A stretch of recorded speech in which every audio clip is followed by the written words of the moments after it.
It's Right. recorded. Yes. Yeah. There you go. As a matter of fact, it's telling me avoid legal snags by telling people they're being recorded. I was like, hey, we're trying to save your ass.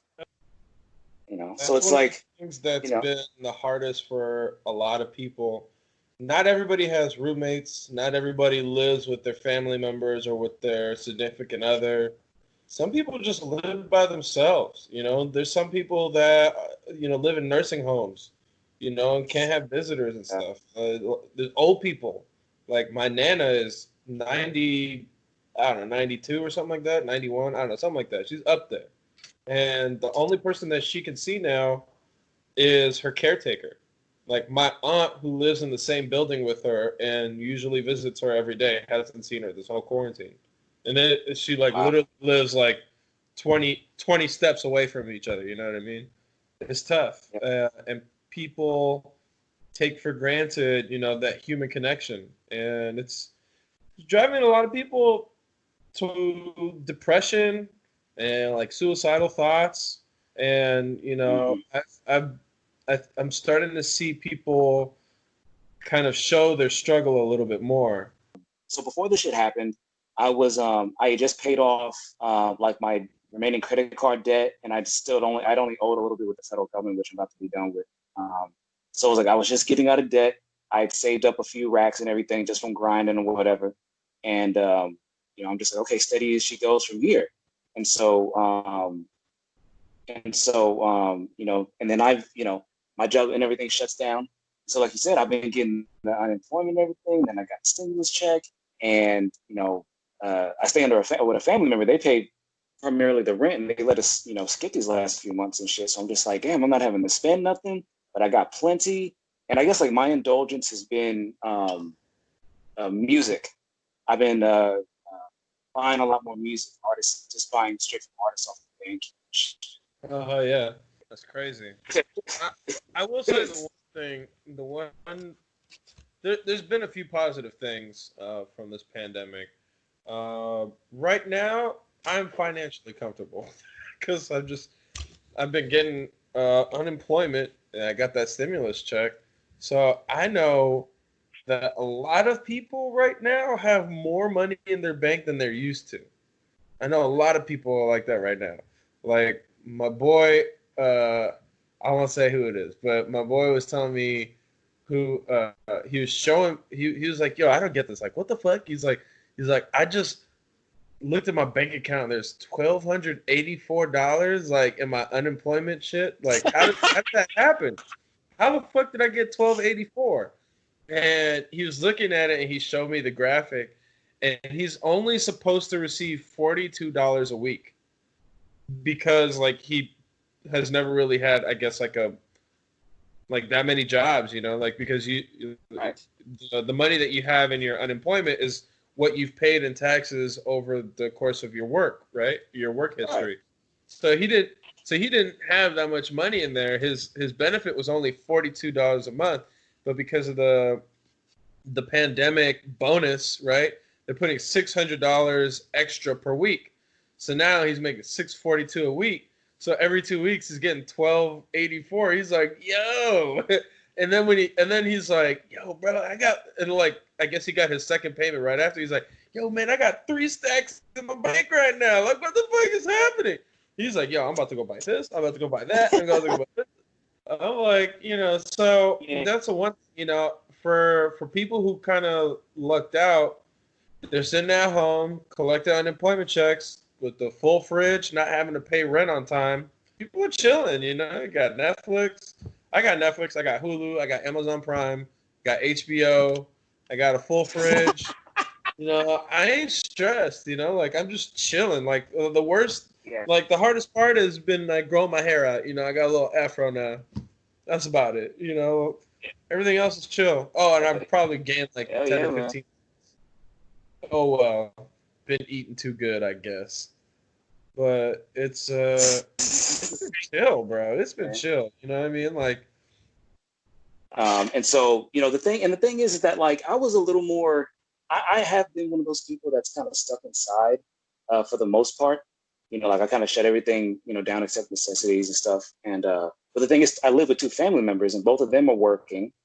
You know what I'm saying? And both of them still, you know, go and keep up with their people and everything to a certain degree. It just so happens that a lot of my friends don't live, very close by. I have to drive to go see them and shit. That's so the thing is, I can't even say that it's just like, oh, my own self discipline, but it's just like I can't just easily walk up the street and chill. You know what I'm saying, with some of my people's cribs and stuff.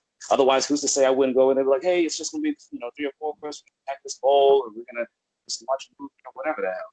So it's like I get it. It's like, of course you have the good things to shut shit down as much as possible, but it's like that shit's hard. Like, I don't know if you happen to see the post I made a little while back at the beginning of this, where like there was a chick I was smashing up, whatever, right? And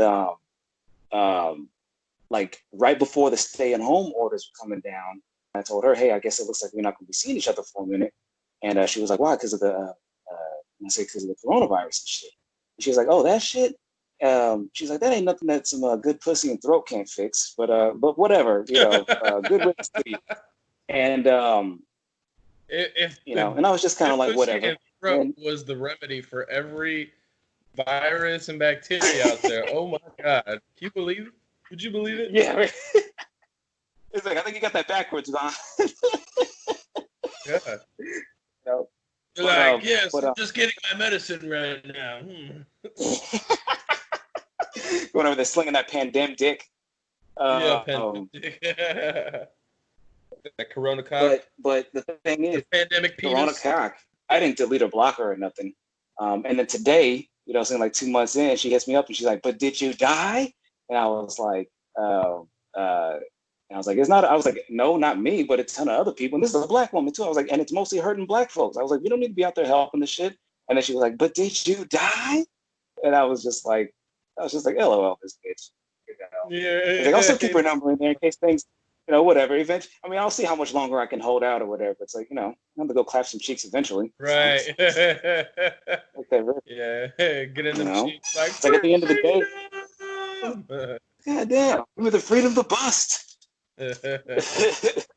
give me cheeks or give me death. We've had pretty nice weather, pretty hot weather the last few weeks, and I've barely been quarantined at all. Like almost not at all. Yeah. Like there was 5 days that we went to my dad's house. We quarantined out there, but like every other day, like we've been going on drives, like just up and down the coast. We've been driving through like nice neighborhoods, and all up and down the coast, north, south, everywhere. And we'll just drive around for 5 hours. Just put the baby in the back seat and just look at really nice houses. I'll turn into a street and be like, oh, what's over here? Turn over there and be like, fuck, look at all these $1 million houses, like, never been here before. This what's over there. Oh, look at these rich motherfuckers. Like, I don't know, it's fun to do. It's something to do, We've gone on hikes. We've gone on a couple trails. We found some trails with like waterfalls and shit. Yeah. Last night we went to so I actually got my homie moved from Indiana, and it's a cool story because he married his wife, and then she became really good friends with my girlfriend. And part of like the package deal, like to convince his wife to come to LA so that he could pursue comedy, was like, hey, if we move to LA, we could live half a mile away, and like, we'll be close by. You could be friends with her, I could be friends with him. We'll do comedy. You guys will hang out.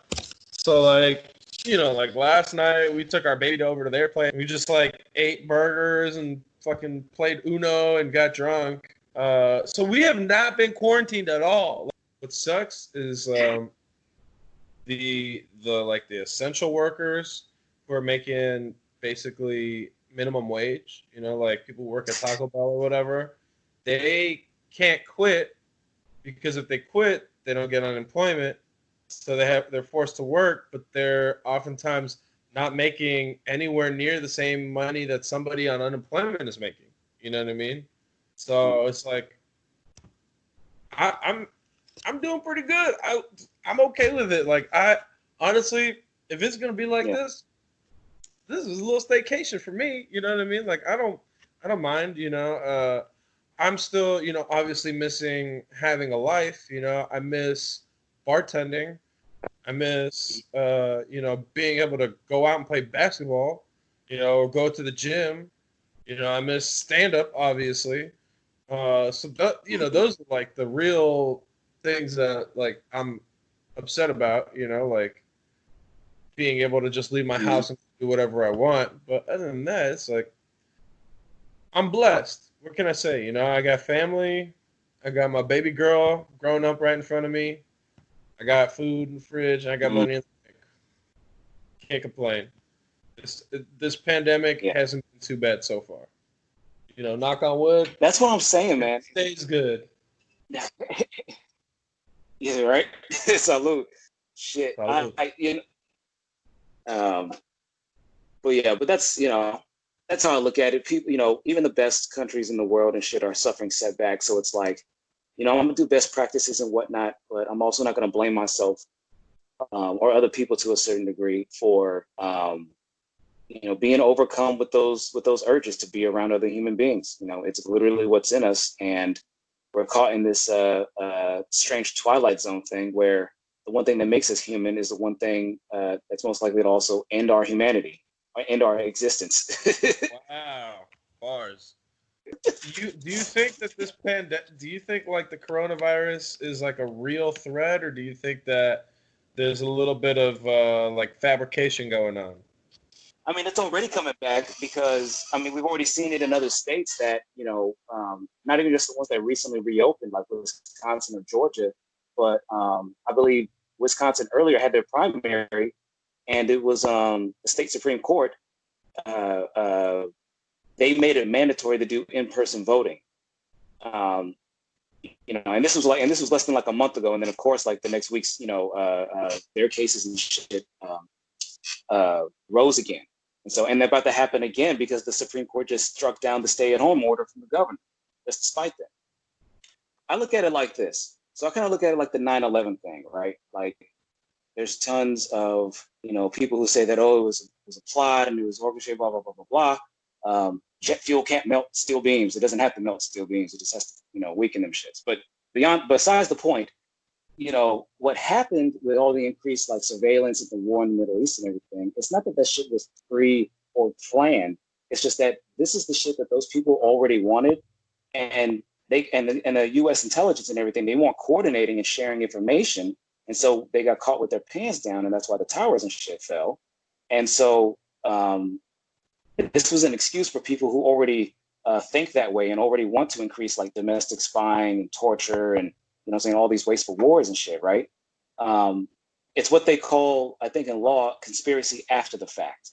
So it's like you walk up, you didn't plan on stealing a woman's purse and everything, but you happen to notice while you're going about your business that a purse is just lying there, not being watched over, and you're like, let's see if I can get away with it. Plus, I don't give people the credit of being able to like conspire, keep their mouth shut, and keep all these different variables under wraps and everything before shit goes down. So to answer your question, yeah, I think it's a real thing.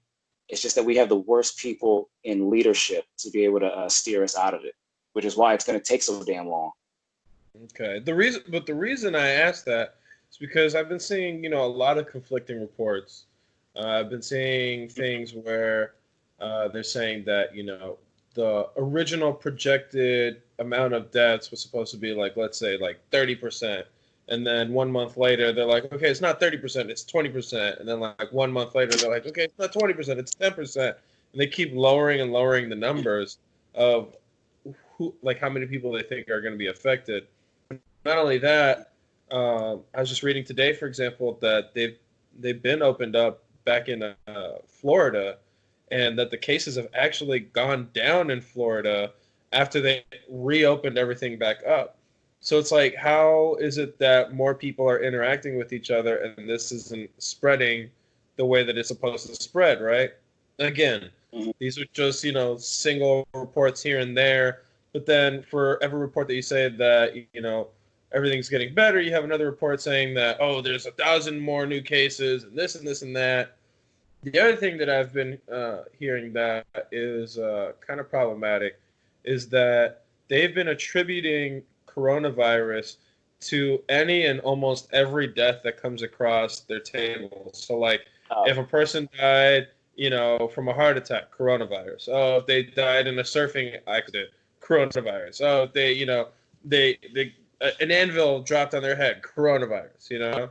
I actually had a friend of my girlfriend's friend, like his best friend died, and he was like a big heavyset guy, and I guess the day before he yeah, died, he's having like heart problems, like, and they think he had a heart attack, but right, he died like this, like in just one day, and they came right. back and said it's coronavirus.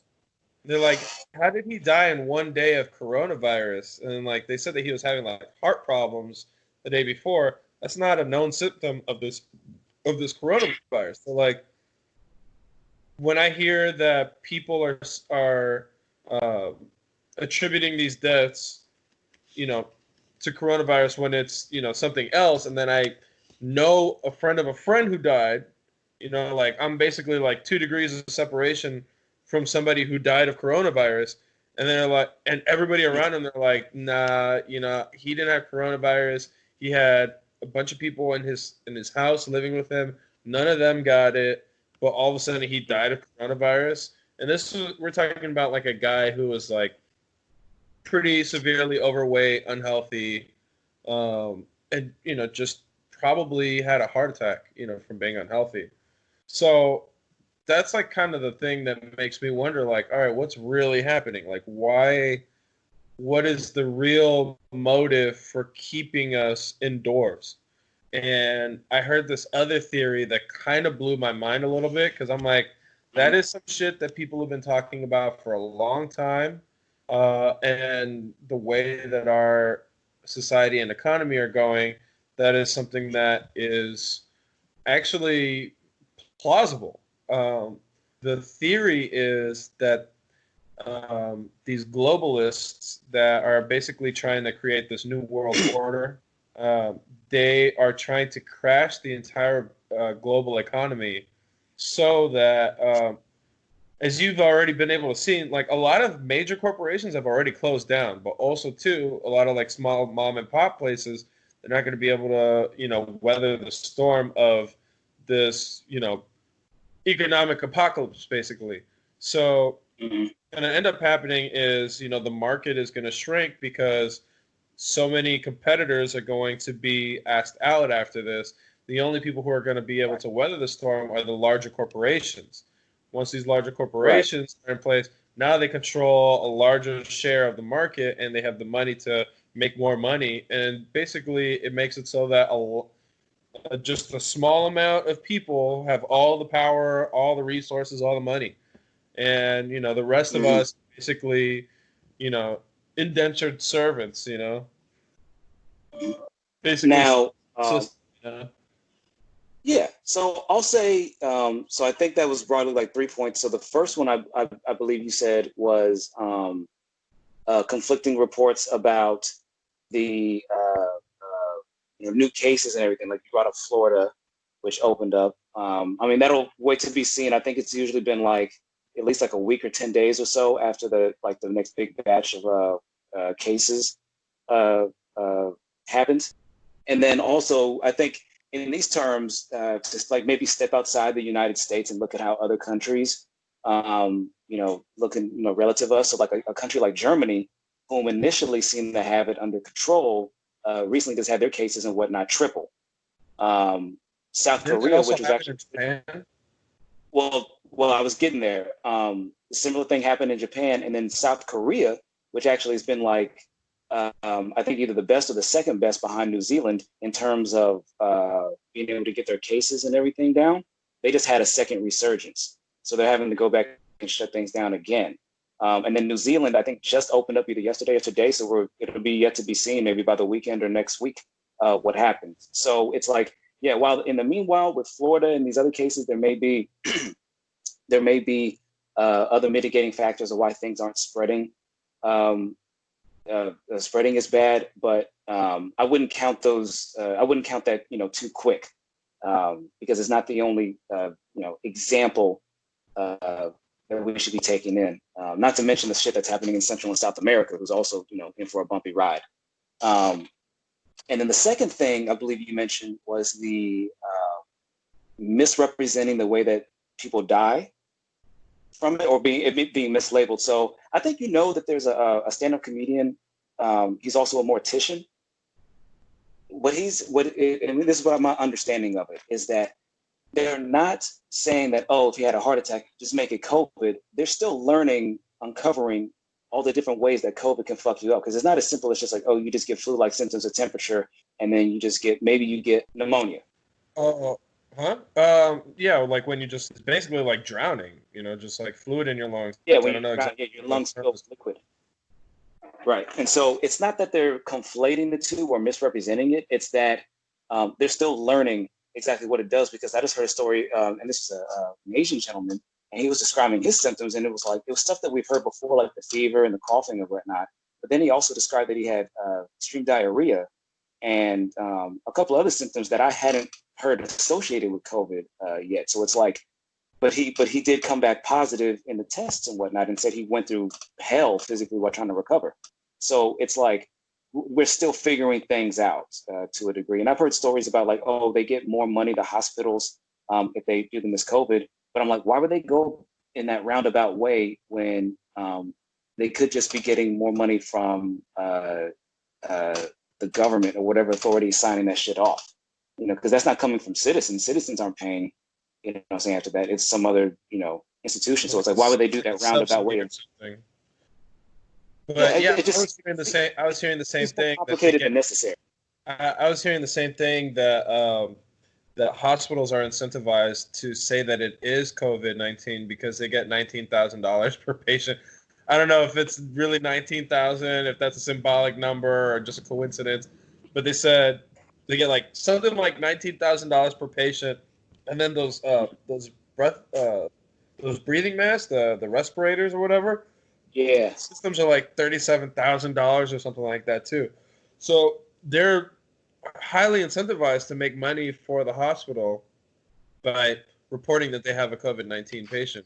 But also what I heard was that because COVID has been around for a while, so we might have already had it in our system, or, some people just had like a small trace of it that was, basically negligent, and they're like COVID-19, so again, you never know what you can trust. You never know what you read. Some of the shit you read on Facebook and you're like, oh, that could be true, but you never know, because it's just a bunch of people hypothesizing. Yeah. It's just a bunch of people like you and me who are like, we see shit on the internet and then we have to make our own decisions of, this is what I think may or may not be the truth.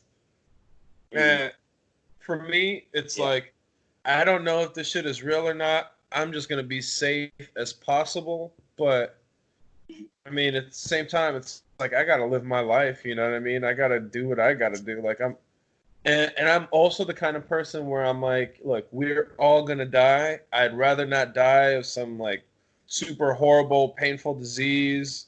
But I can't choose that. Like, if we could all choose how we die, we probably would all do that, right? Nobody would choose COVID-19. But like, when it's your time, it's your time.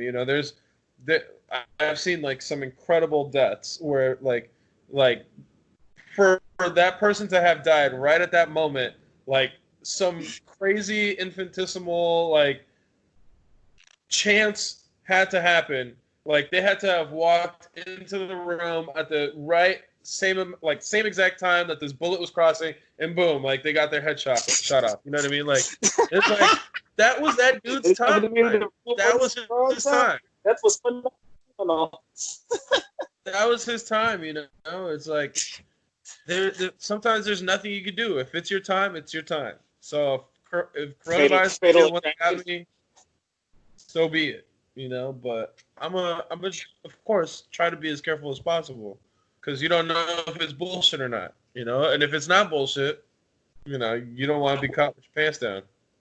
Right. So so where I ultimately fall on this is on your third point. So while yes, there is the genuine concern over mass consolidation. Once again, I don't see this as a preordained thing because what was the general response from corporations and from government officials around the world? It was to ignore the reports. It was to play the shit down. It was to not do. And then once it started actually becoming an issue, and they realized, oh fuck, if we don't actually care about people's health and well-being to some degree, then it's going to completely wreck the economy anyway because we're not going to be able to. It's going to be even more deaths, and it's going to be It's going to look even worse because you can have people literally dropping in the fucking streets at the grocery store, at the gas station, at the car wash, whatever the